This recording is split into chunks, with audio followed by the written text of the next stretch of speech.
जाले ले सबक घरवा ओ हीर डोलिया में लाल काऊ हरवा ओकर चमक से भइले उजियरवा हो भइले उजियरवा माई डोली चढ़ जाला ले सेवक घरवा माई डोली चढ़ जाला ले सेवक घरवा रुल के झुनुक के चलेला बगवा चल रुल के झुनुक के चलेला बगवा संग संग भैर भैया रखवार दुनिया में शोर भइल बा माई डोली चढ़ जाला ले सेवक घरवा माई डोली चढ़ जाला ले सेवक घरवा अचरज में पड़ल बाड़ देखी सब देवता अचरज में पड़ल बाटे देखी सब देवता कौन भक्त माई के बिठवले होलेवता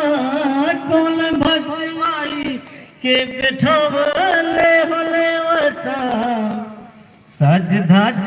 के चले ले माई बेटा घरवा सज धज के चले ले माई बेटा घरवा केहू करता कहीं पे इंतजार दुनिया में शोर भइल बा माई डोली चढ़ जाला ले सेवक घरवा माई डोली चढ़ जाला ले सेवक घरवा और सच्चे दरबार की जय। सावरी सूरत पे मोहन दिल दीवाना हो गया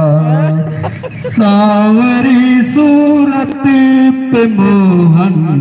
दिल दीवाना हो गया दिल दीवाना हो गया दिल दीवाना हो गया दिल दीवाना हो गया दिल दीवाना हो गया एक औरत पे मोहन दिल दीवाना हो गया सावरी सूरत पे मोहन दिल दीवाना हो गया। जय हो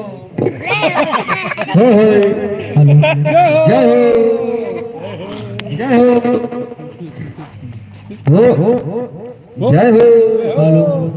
हेलो आकाश आई दुआरे बानी हे देवी माई आई दुआरे बानी हे देवी माई रउआ से आपन क्या परिचय बताई चूमे के चाहत खाली रवि दुबे लगे तक तो तेरे नैन तिरछे काजल लगे तेरा नजरे मिलाना दिल हो गया तीसरा नजर मिलाना दिल दीवाना हो गया एक तो तेरे ओठ पतले दूसरा लगे एक तो तेरे ओठ दूसरा लाली लगे तीसरा तेरा मुस्कुराना